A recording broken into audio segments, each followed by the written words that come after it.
Hello, I'm Len Cannon, along with Grace White, who has a missing pieces story tonight on KHOU 11 News at 10. Grace, this is a story that is part of a parent's worst nightmare. A 17-year-old young man leaves his house, never comes back. Set it up for us. What happened? Yeah, Lynn, a parent's worst nightmare is right. 17-year-old Christopher Courtemanche was murdered in October of 2001. It was October 28th. He told his mom he was going out with friends. They went to a street racing event in North Houston. We went back to the crime scene. You can see some video here. And Len, he never comes home. I mean, this mom has been waiting more than 20 years for answers in her son's murder. He's just 17 at the time, from the Clear Lake community. He attended Clear Lake High School, had a job at Barnes & Noble. He was going out for a night with friends. And what happened? Doesn't come home. So Houston police are the ones working this case. We talked to the cold case detectives who've said they've looked at this case. They told us he was sitting at a red light when basically this drive-by shooting happens. Len, he's at Rankin Road, right there at I-45, sitting in the passenger seat of a car. Another driver pulls up, pulls out a gun and shoots him. He's hit twice. Then a friend takes him to the hospital and he eventually dies. It's just a tragic story. And you have this street racing component. Houston police say they've confirmed that he was at this event, Len, in North Houston.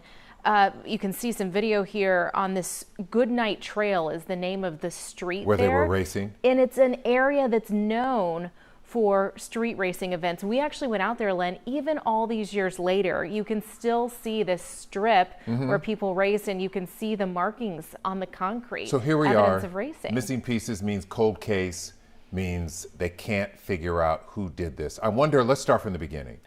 Did the young man have a beef with anybody that night? That would be my first thought. So we actually tracked down a friend who was with Christopher that night. And when we asked him, did you see any sort of fight, any sort of argument? What was going on that night between that group of friends? He said no.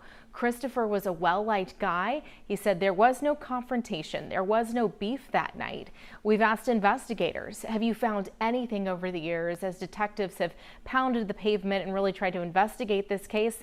They said they have no motive either. And that, Len, is the biggest challenge with this case. They have no motive and no evidence because, again, it was essentially a drive-by shooting. You and I have covered so many of these instances in the Houston area where people are shot along the highway or along a road, and it's really a challenge for investigators because they don't have any evidence. So we know that today there's so many surveillance cameras around that can give you a clue that sees a car driving away, but back then, no. Right, and you have to remember this was 2001, so more than 20 years ago, and they don't have any surveillance video in this case. And so that's a challenge. But they do, Lynn, have a sketch of a suspected gunman. How did they get the sketch? So they got the sketch from the person that was driving the car. So Christopher was in the passenger seat. Oh, he was in the passenger seat. Okay. He's in the passenger seat, and in the driver's seat is one of his friends. And he gave police a description of the gunman. And we have some video of that we can show you. That sketch, you can see in it, there's a detail that Houston police say they've So who is this we're looking at right This here? is Christopher. That was Christopher, right. okay. And this is, again, some video from that Rankin Road area. So I want to be clear here, Grace. So Christopher's friend was driving. Right. Christopher's in the passenger seat. Did the gunman pull up on the passenger side or the driver's side? Good question. The gunman pulled up on the passenger side, according to Houston police, and shot into the vehicle, again hitting Christopher twice. The driver is not hit at all. He's able to actually drive Christopher to the hospital. There's the sketch, Lynn. So the detail that Houston police pointed out to us there, and you'll see the sketch come up again, is these gold-rimmed glasses. Something about those gold-rimmed glasses, that was a very distinctive detail from Christopher's friend who was driving, and they think that could be something helpful that could help solve this case, that could jog somebody's memory. And they also think, Len, that there was a female passenger in that suspect's car. All we know about the car is that it was a white SUV. So again, you have a description of a suspected gunman. You have... But you don't have a make and model. No, you just have a white SUV, and you have the possibility that there was somebody else in the car. So the driver of the car that night, did he say if the gunman said anything before opening fire? I asked that question. They don't have anything on record that there was an exchange of words, just this shooting. We also asked, was this road rage? You and I also cover a lot of road rage in Houston, and we asked, and it's really hard for investigators to really say that's Goodnight Trail there, where the racing was happening. And the friend who we tracked down said, Lynn, there were like 100 people out there. That was my next question. Friend. There was a lot of people out there. And so, you know, investigators keep going back to this street racing event because honestly, it's their best chance at finding a witness or finding somebody who maybe was on the road that night. Well, I wonder, near Christopher. So as an investigator, you got to go talk to everybody who was there. I wonder if anybody was there who matched what the composite sketch looks like. Yeah, as you can imagine, it's hard to track down hundreds of people that were at this event, right? Because again, the scene of the shooting was nearby, a few streets away, but minutes, right? And so by the time that had happened, the street racing event had dispersed. It's really a challenge for investigators to track all those people down. But they say they know, Houston police told us they know that in the street racing community, people know each other. You usually don't go alone, you go with friends. Sure. Just like Christopher did that night. He went with a group of friends. And so they're trying to dial in on those people that might have been at that event that night. So they obviously know that they have the slugs that were taken from the body, the car, whatever. Do they have a sense of what kind of gun, where the gun may have come from? That seems to be the only big lead they might be able to follow. Yeah, they don't have any shell casings, but that doesn't necessarily mean anything. Again, 20 years ago, right? And when a drive-by shooting happens on a street, there's a lot of factors involved. There's,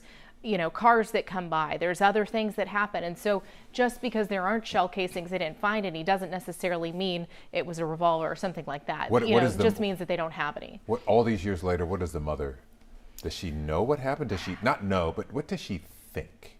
She is desperate for answers. That's one of the reasons she reached out to us last year, asking KHU, asking Missing Pieces to take a look at her son's case. I mean, she just doesn't know why, and it's so heartbreaking. We spent time with her, listened to her stories about her son, and just heart-wrenching to hear her that anybody would do this, right? And she thought Christopher would come home that night. She never imagined, you and I are both parents, you never imagined getting that phone call. He was just beginning his life at 17 years old, and she really has been searching for years to try to, for closure, for justice, and just hasn't been able to get those answers necessary to really close the book on this. So are investigators that you talk to any closer to figuring this out?